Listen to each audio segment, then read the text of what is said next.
Hello friends, welcome to my YouTube channel Manoj Networking, and today I am here to discuss mainly about the network related concepts, and as part of that we'll see about what is subnetting, and we'll try to expand one class C subnet, how to expand that in a very easy manner.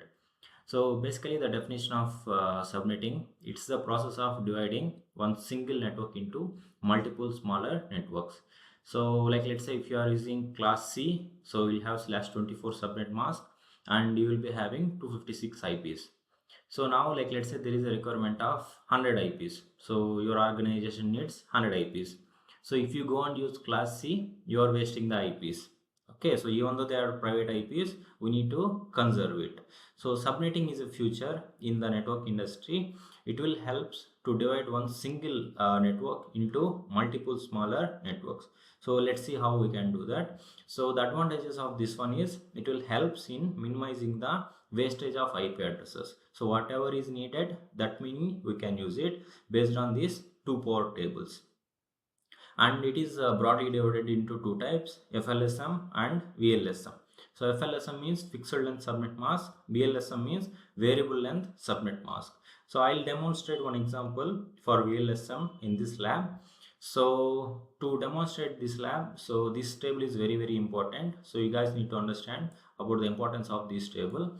So now this is the heart of subnetting table. So it will start from 2 power 0 to 2 power 7.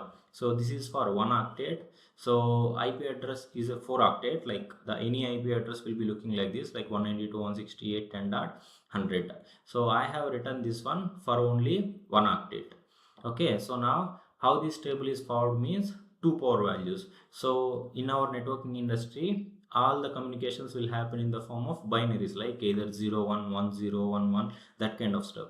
So that's why the power of the base of the table is 2, and the power will start from 2 power 0 to 2 power 7. So 0 plus 7 makes 8. So IP is a 32 bit, so each octet is 8 bits. So IP address total is a 32 addresses, and any octet will be /8. So that's why 0 plus 7, that makes 8.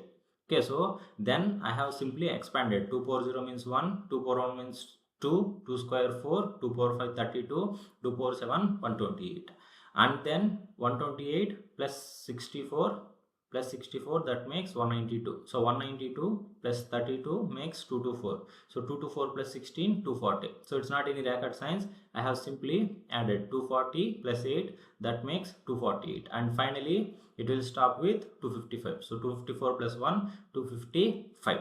So as I said, so the last will be /32. So that's why it will start with /32, and you can decrement to /31, 30, /28, all the way to /25. Okay, so in any of the exam, if you are going for CCN exam or for interviews, so they may ask 8 points, they may ask 7 things in any subnetting related questions. So today I'll demonstrate one example. So the question is 192.168.10.100/27. So what are all these parameters? I mean, what is the network ID of this one? What is the broadcast ID? What is the SM? SM stands for subnet mask. What is the total IPs? How many are usable IPs? What is the first IP of this subnet? And what is the next network ID? Next network ID. So the moment you see any these kind of questions, the first thing is you need to prepare this table. And if you see the carefully, so it is talking about /27. It is talking about /27, and now you can just highlight that /27. And now you need to concentrate on only this tab. So you don't need to look for others, because our question stands for /27. IP doesn't matter, let it be on. If it is in any IP from class A, class B, class C, just look into the subnet mask /27 here. So now this is the /27, and if you see, I clearly told SM stands for subnet mask. So it is from 2 to 4. So that means 192 is a class C. So 3 network bits, 1 host bit. That means there is no change in the first 3 octets. So subnet mask will be, if I write the subnet mask, first 3 octets, no changes. So the maximum will be 255, 255, 255 dot, there will be change here. It's not 255. So now it is going to be 224. So it is going to be 224. So that is how the subnet mask will derive. So either /27 or 255.255.255.224, both will give you the same thing. Then total IPs. Now you see this column. So with this table, you can answer all these things. Now if you see total host, so if you are using /27, you will get 32 IPs. 32 IPs. That means total IPs will be 32. Total IPs will be 32. And next question is usable IPs. So usable will be 30. I think many of you know, because from total IPs 32, we need to minus network ID and we need to minus broadcast ID. So then usable will be 30. So 30 IPs, you can use it for your computers. It will work. And now what is the network ID? What is the broadcast ID? So this is where we'll see how to do that. So for that, let's write the IP address now. Now we need to see the IP address. So the question is 192.168.10.100. So as I said, these 3 bits will not vary. These 3 bits will not vary. So only this last octet will change from 0 to 255.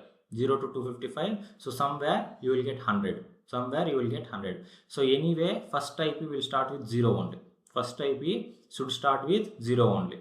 And then if you see this table, it is telling I will increment with 32. I will increment with 32. So after 0, please write 32 and then 32 plus 32, 64 and then 96 and then 96. So please understand, you need to add 32 only, not any other number. If you add any other number, we'll get the problem.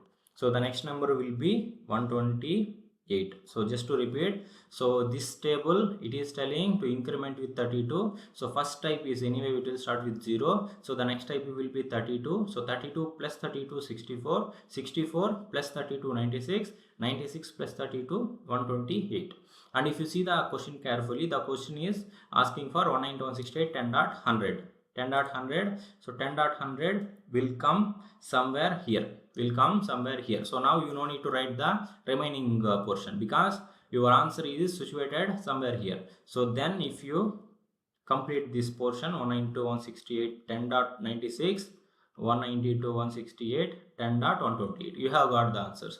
So network ID will be 192.168.10.96.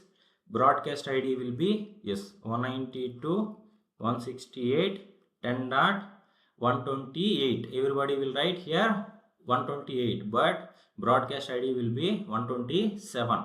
So 128 will be next series network ID, next room network ID. So now 96.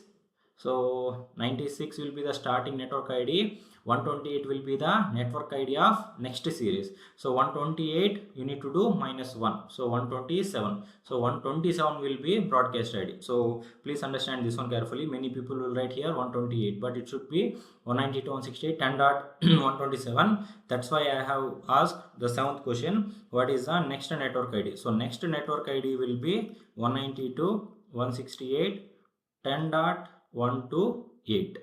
10.128, and first IP will be of course 192.168.10.97, because your network ID is 96. That means the first ID will start with +1.